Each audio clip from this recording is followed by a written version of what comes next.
દક્ષિણ ગુજરાત વીજ company limited DGVCLના બાકી નાણાં અને વ્યાજ માફી કરી કેસનો નિકાલ કરવા માટે સુરતની કોર્ટ દ્વારા પહેલ કરવામાં આવી।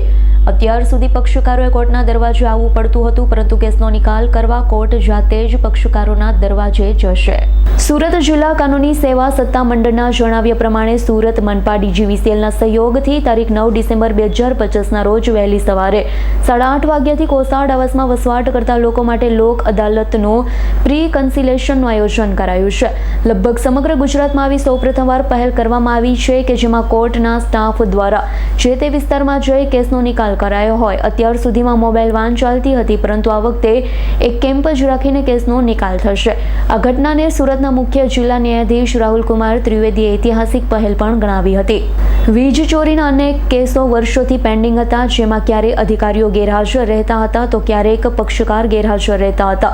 આ કારણે કેસમાં વારંવાર ટ્રાયલ લંબાતી હતી। આખરે કોર્ટે જ DGVCL મનપાના અધિકારીઓ તેમજ કોર્ટમાંથી મુખ્ય જિલ્લા ન્યાયાધીશ RK ત્રિવેદી, મીડિયેશનના સચિવ DR જોશી, મીડિયેટર IP જોવનપુત્રા તેમજ અન્ય સ્ટાફ હાજર રહેશે।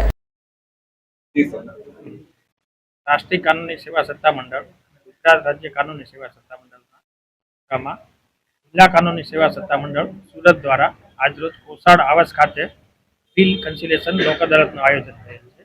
જેમાં SMC અને DGVCL વિશેના જે દાવાઓ છે જે ઘણા લાંબા સમયથી પેન્ડિંગ છે, તેના માટે આજરોજ કોર્ટ દ્વારા તે સ્થળ ઉપર એટલે કે કોસાડ આવાસ ખાતે પ્રી કન્સિલેશન સિટિંગનું આયોજન કરાયેલ છે। પક્ષકારોને અગાઉ આ રીતે પેમ્પલેટ દ્વારા વિતરણ કરી અને જાગૃત કરવામાં આવેલા છે। આજરોજ અહીંયા લોક અદાલતનું આયોજન થયેલ છે।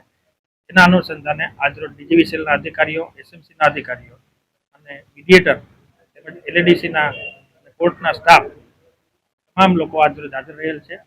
પક્ષકારો પણ બહોળી સંખ્યામાં ઉપસ્થિત રહેલ છે। તેમના વચ્ચે જે તકરારો છે એનો નિવેડો લાવી રહેલ છે। તો પક્ષકારો આવી રહ્યા છે। અત્યાર સુધીમાં 5-10 પક્ષકારો આવેલા છે, પણ ટોટલ 191 કેસ છે પેન્ડિંગ છે, એમાં તમામ પક્ષકારોને નોટિસ ઇસ્યુ કરવામાં। Bureau report S9 news Surat. અમારી તમામ માહિતીથી અપડેટ રહેવા માટે જોડાયેલા રહો S9 ન્યૂઝ સાથે।